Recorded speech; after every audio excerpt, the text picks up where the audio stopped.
Friends, आज की video है सेविंग चैलेंज के बारे में। जो कुछ महिलाएं हैं उनके कमेंट्स आए हैं कि दीदी हम सेविंग चैलेंज कैसे स्टार्ट करें और हम कैसे इस सेविंग चैलेंज के लिए पैसे बचाएं। तो देखो, सेविंग चैलेंज स्टार्ट करना कोई बड़ी बात नहीं है। हाँ, लेकिन ये है कि इसमें कुछ मैनेजमेंट करने पड़ेंगे आप लोगों को, तब जाके आप ये सेविंग चैलेंज स्टार्ट कर सकती हैं। इसमें बहुत छोटी छोटी बातें हैं जो आपको समझना बहुत ज़रूरी है। तो वीडियो में आज मैं बताने वाली हूँ कि सिंपली आप सेविंग चैलेंज कैसे स्टार्ट कर सकती हैं और कैसे अपने पैसे सेविंग चैलेंज के जरिए बचा सकती हैं। तो चलिए स्टार्ट करते हैं वीडियो को। अच्छा दोस्तों, वीडियो बहुत इंटरेस्टिंग है तो वीडियो के अंत तक ज़रूर बने रहिएगा।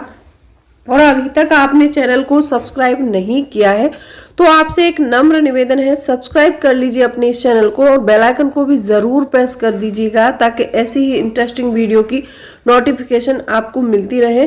दोस्तों, वीडियो पसंद आए तो एक लाइक ज़रूर कर दीजिएगा। तो चलिए स्टार्ट करते हैं वीडियो को। सबसे पहला क्वेश्चन है कि सेविंग चैलेंज कैसे स्टार्ट करें। देखो, आप अपना घर चलाती हैं, आपके हस्बैंड आपको घर खर्च के लिए पैसे देते होंगे, ठीक है। जो पैसे आपके पास आते हैं उसमें से आपको पैसा बचाना है।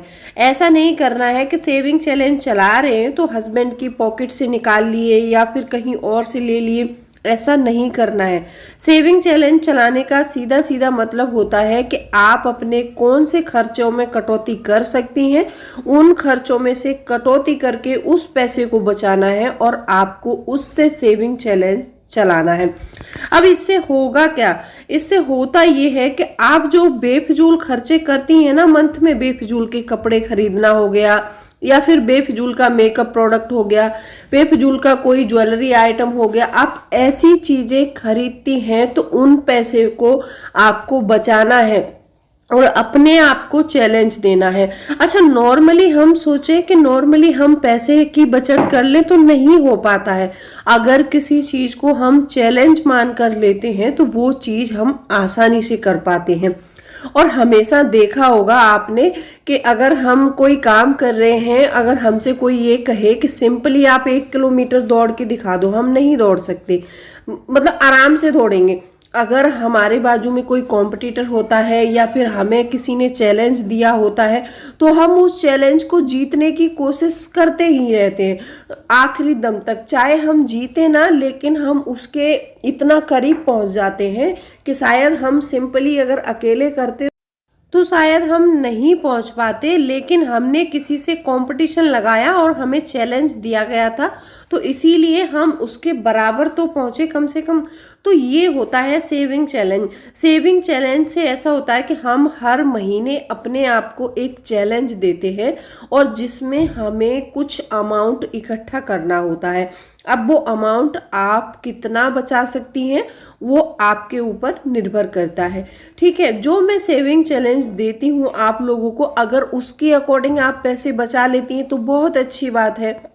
अगर आप उसके अकॉर्डिंग नहीं बचा पा रही हैं, आपको लगता है कि मैं इतने पैसे नहीं बचा सकती, तो आप उस अमाउंट को आधा कर सकती हैं। अब जैसे मान लो मैंने आपको 50 रुपये पर डे बचाने का चैलेंज दिया, अगर आप 50 रुपये नहीं बचा पा रही हैं तो आप 25 से भी स्टार्ट कर सकती हैं। ये होता है सेविंग चैलेंज इजी करने का तरीका, ठीक है। दूसरा पॉइंट आता है इसमें कि जब सेविंग चैलेंज कर रहे हैं उस प्रक्रिया में अगर बीच में कभी छूट जाए तो हम क्या करें। अच्छा देखो, किसी किसी का सेविंग चैलेंज बीच में छूट जाता है और पूरा नहीं हो पाता है तो कोई स्ट्रेस लेने की ज़रूरत नहीं है, आपको घबराना नहीं है। आपके पास जितना भी अमाउंट इकट्ठा होता है उस अमाउंट को उठाकर आपको सिंपली अपने अकाउंट में डाल देना है और सेविंग चैलेंज से जो बचाया हुआ पैसा है उसको आपको खर्च नहीं करना है।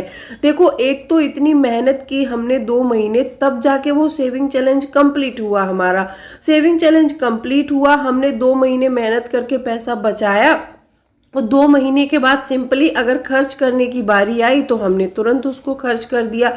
तो आपको ऐसा भी नहीं करना है, क्योंकि देखो पैसा बहुत मेहनत से बचा रहे हैं ना हम, तो इसका यूज ऐसा करो कि ताकि हम अपने पैसे को कहीं पर भी इन्वेस्ट करें, उससे हमारे पास कुछ ब्याज आए, फिर हम उसको खर्च कर लें तो कोई बात नहीं है, क्योंकि हमने जितना पैसा अपना इन्वेस्ट किया वो तो सेफ है, सिर्फ उसके ब्याज से हम काम कर रहे हैं। तो ऐसा कर सकते हैं। अगर आप उस ब्याज को भी उसमें जोड़ के आगे इन्वेस्ट करते रहेंगे तो इसको कंपाउंडिंग प्रक्रिया कहते हैं। जब कंपाउंड होता है पैसा तो बहुत जल्दी ग्रो होता है, तो इस चीज़ को आपको समझना चाहिए। अच्छा, सेविंग चैलेंज करते समय आपको ये बातें और नोट करनी चाहिए कि जब आप सेविंग चैलेंज चला रहे हैं तो आप हफ्ते में एक नो स्पेंड डे ज़रूर रखिएगा, क्योंकि नो स्पेंड डे रखने से होता ये है कि जिस दिन हम बहुत ज़्यादा खर्च करते हैं ना, तो उस दिन आपको नो स्पेंड डे रखना ही चाहिए। क्योंकि देखो, हम मंडे से लेके सैटरडे तक पूरा खर्च करते हैं। अगर हमें लगता है कि संडे को हमारा ज़्यादा पैसा खर्च हो जाता है तो हमें संडे को नो स्पेंड डे रखना चाहिए। अब वो अपने आप के ऊपर कंट्रोल हो जाएगा उसका। जब आप ऐसे कंट्रोल करने लगेंगे ना, थोड़े थोड़े खर्चे पहले से कंट्रोल करने लगेंगे ना, तो बाद में आपको कभी भी मैनेज करने में दिक्कत नहीं आएगी। अच्छा, और दिक्कत आ रही है, बहुत सी महिलाओं के कमेंट्स आए थे कि दीदी हम बिगिनर्स हैं, हमें इतना पता नहीं चलता है कि हम कैसे मतलब पता लगाएं कि क्या हमारी ज़रूरत है, क्या चाहत है। तो देखो, आपको सिंपली एक लिस्ट प्रिपेयर करनी है, ठीक है। आप सिंपली एक लिस्ट प्रिपेयर कर लेना और लिस्ट में आप पहले ज़रूरत वाले सामान लिखना एक साइड में, और दूसरी साइड में वो सामान लिखना जो आप चाह रहे हैं, जिसकी आप मतलब जिसकी आपको इच्छा हो रही है, वो सामान उधर लिखना, ठीक है। पहले आप जो आपकी बेसिक नीड है, जैसे ग्रोसरी का सामान है या फिर और कोई सामान है, वो सारे सामान खरीद लेना, ठीक है। फिर आप उस लिस्ट को देखना कि ये सामान अगर मैं खरीदूंगी तो इसके बिना मेरा चलेगा या नहीं चलेगा। देखो, आटा आपने मान लो एक लिस्ट बना ली है, इधर आपने आटा, दाल, चावल, आपके घर में जो भी नीड है खाने की, एक महीने में राशन की जो आपको पड़ने वाली है, आपने वो सारा लिखा है।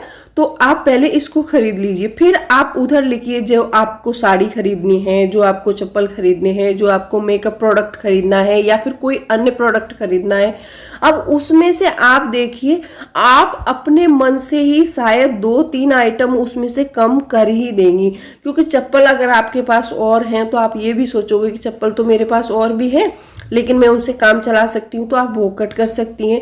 साड़ियाँ अगर आपने नोट डाउन की हैं या फिर आपने घड़ी वगैरह कुछ भी ऐसा नोट डाउन किया है तो आप उसमें से अपने आप ही फर्क करना सीख जाएंगी। जब भी आपको लगे कि आप इस दुविधा में फंसे हुए हैं कि आपको समझ नहीं आ रहा है कि मतलब जरूरत क्या है, चाहत क्या है, तो आपको ऐसे ही लिस्ट प्रिपेयर करनी है। और फिर मार्केट जाते समय आपको आकलन भी करना है कि आप कितना पैसा लेके आए थे और कितना खर्च करके जाने वाले हैं, ठीक है।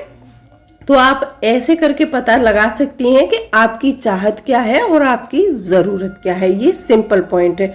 और आगे अगर आपको सेविंग चैलेंज कंटिन्यू करना है तो हमेशा हर महीने एक चार्ट प्रिपेयर कर लीजिए और उस चार्ट में अपने अकॉर्डिंग अमाउंट लिख लीजिए। अच्छा, मैं जो देती हूँ सेविंग चैलेंज, अगर आपको इतना कर सकती हैं तो इतना करिए, अगर आप इतना नहीं कर पा रही हैं तो आप उस चार्ट को देख के सिंपली अपने अकॉर्डिंग एक चार्ट आप जो है प्रिपेयर कर सकती हैं और उसके जरिए जो आपके खर्चे हैं, जो घर खर्च है, उसमें से आप मैनेज करके आप अपने सेविंग चैलेंज को चलाइए। और एक सिंपली बजट बनाइए, हर महीने बजट बनाइए कि आपको इस महीने में किस किस चीज़ की ज़रूरत पड़ने वाली है, वही सामान खरीदिए, अन्यथा उसके अलावा और कुछ मत खरीदिए। तो देखिए, आपके पैसे यूं बचने लगेंगे कि आपको पता भी नहीं चलेगा। तो आज की वीडियो यहीं पर समाप्त करती हूँ। कैसी लगी वीडियो कमेंट करके ज़रूर बताना, और कोई भी वीडियो चाहिए तो आप कमेंट कर सकते हैं, तो मैं आपको आगे दूंगी। और कल एक सेविंग चैलेंज की वीडियो आएगी जो बहुत इंपॉर्टेंट रहेगी आप सभी के लिए, तो वीडियो को लास्ट तक देख के चैनल को सब्सक्राइब जरूर करना। तो चलिए, मिलती हूँ अगले वीडियो में, तब तक के लिए bye bye, thanks for watching.